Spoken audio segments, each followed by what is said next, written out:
What is up, everyone? On this episode of Project E46, I'm going to be opening this mystery box. So in my continual efforts to make Project E46 look cooler while drifting on track, I've gone full basic bitch and picked up an eBay knockoff E46 M3 Rep front bumper. So when you spend 180 bucks on eBay, this is what comes in the mail. You get the bumper itself along with the center grille and tow hook cover, and then you have some assembly brackets, two fog light covers with no fog lights in them, and this center mounting piece, presumably for your license plate bracket. Now, according to the internet, all I need to remove this stock front bumper is an 8mm socket, a T50 Torx, and a flathead screwdriver. But considering BMW made about a dozen different E46 front bumpers, I'm not sure which bumper they're talking about, so hopefully this goes over pretty quickly and pretty easily. I'll update you guys in a second. Now, removing the bumper on the E46 is a little bit harder than most Japanese cars, but for the most part, the initial steps are pretty simple. Everything's 8mm, a bunch of 8mm bolts on the bottom of the bumper and a couple here where your fender liners should be if you didn't have a beat up drift car like I do. However, there are two big bolts that hold the front bumper and the front bash bar in place in the E46. There are two big bolts like this in the front bash bar. Now, what you're gonna need for these, which are located here and there, is an E12, an E-Torx, inverted Torx. That way, with about a foot worth of extension, you can stick it up here and remove this big bolt, which is huge. So two of these guys and just slide the bumper off, hopefully. On the E46, the bumper and the crash bar come off the car as an assembly. And so in order to put your new bumper back on, you need to take off the crash bar from the bumper. However, that's a bit more involved than you would think. So in order to separate the crash bar from the bumper assembly, you actually have to remove all the front trim pieces off the bumper, because behind these trim pieces are a series of clips. Now, I found these clips to be really fragile and I broke a few until realizing that because I have the bumper off, I have access to the clips on both sides. So if you're having trouble getting this series of clips off the bash bar and the bumper, flip the bumper around. And that way you have back access to all these clips. And then I was able to do this. These are the clips, typical clips, really annoying. So because I have this back access, what I found easiest to do is to find a really small screwdriver, aim it right here in the center where the pin is, and gently tap this with a hammer until this clip backed out. Then you can just pull it out. So in order to reach all of these, and there are a ton, you need to remove all the ones in the front of the bumper, put the bumper around, and then remove all the ones under the fog lights here in the center and on the sides.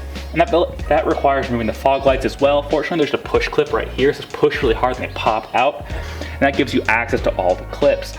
Now, I ended up breaking a few, and I suspect you will too. That's kind of just the nature of the beast when you're working on 20-year-old parts.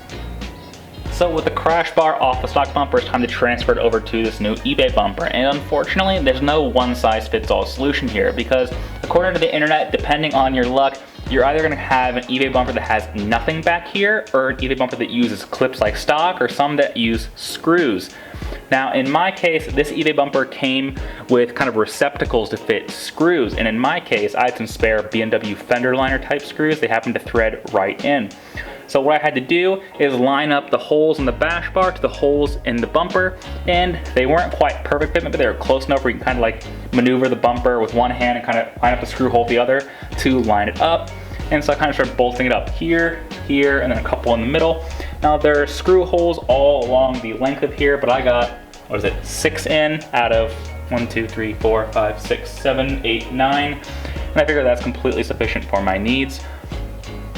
So that is the pro tip. Hopefully your eBay bumper is like mine, where it has, areas where you can just thread a screw right in, then you're good to go. The only thing you gotta be careful about is because they don't supply any sort of hardware, I'd use what I had lying around in the garage. My screws were like maybe a few millimeters too long, and I accidentally ended up poking a little beauty dimple in the front of my bumper. Good thing this is a drift car.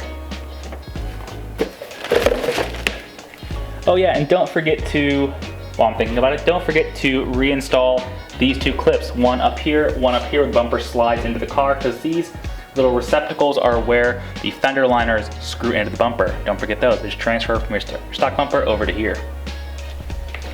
So depending again on your eBay bumper, you're either gonna have fog lights here or these little fog light trim covers. I bought the cheap bumper so I get just little trim covers. They just pop in with little clips. The fitment just isn't super great, but from this far away, they look fine. But interestingly, while the bumper is just matte, like most plastic bumpers are, these are gloss black. But fortunately, I'll be painting this bumper in a second, so that won't be an issue. Let's test fit. Installing the bumper is as simple as sliding the bash bar over the bumper shocks in the middle of the car, and then lining up the clips in the bumper to the clips in the chassis, then pushing straight in. They should all clip into place. All right, so after a bit of work and cajoling, I got the front bumper on the car. Now the fitment is not like 10 out of 10, but for an eBay special, it's honestly not bad at all. Now keep in mind, I don't have the two main rebar bolts holding the bumper rebar onto the car, kind of have it mocked in place. But honestly, it's easy to kind of push things in place, but honestly the fitment's pretty good. Lines up the fender edge pretty well, lines up with the hood, outlines decently. Sorry, it's a little bit dark in here. There we go. Camera will focus. Yeah, honestly the fitment is pretty good.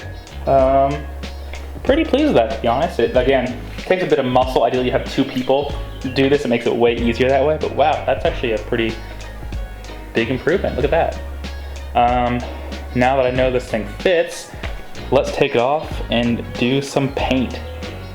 As far as paint and bodywork is concerned, if you have a nice street car, you're obviously going to want to find a reputable body shop or someone at least with a nice paint gun to paint your own bumper for you. However, if you're super cheap like me, you're going to do what I did, and that's just use some sandpaper you have in the garage along with some gloss black spray paint since my car is black, and then get to it. Here is the end result.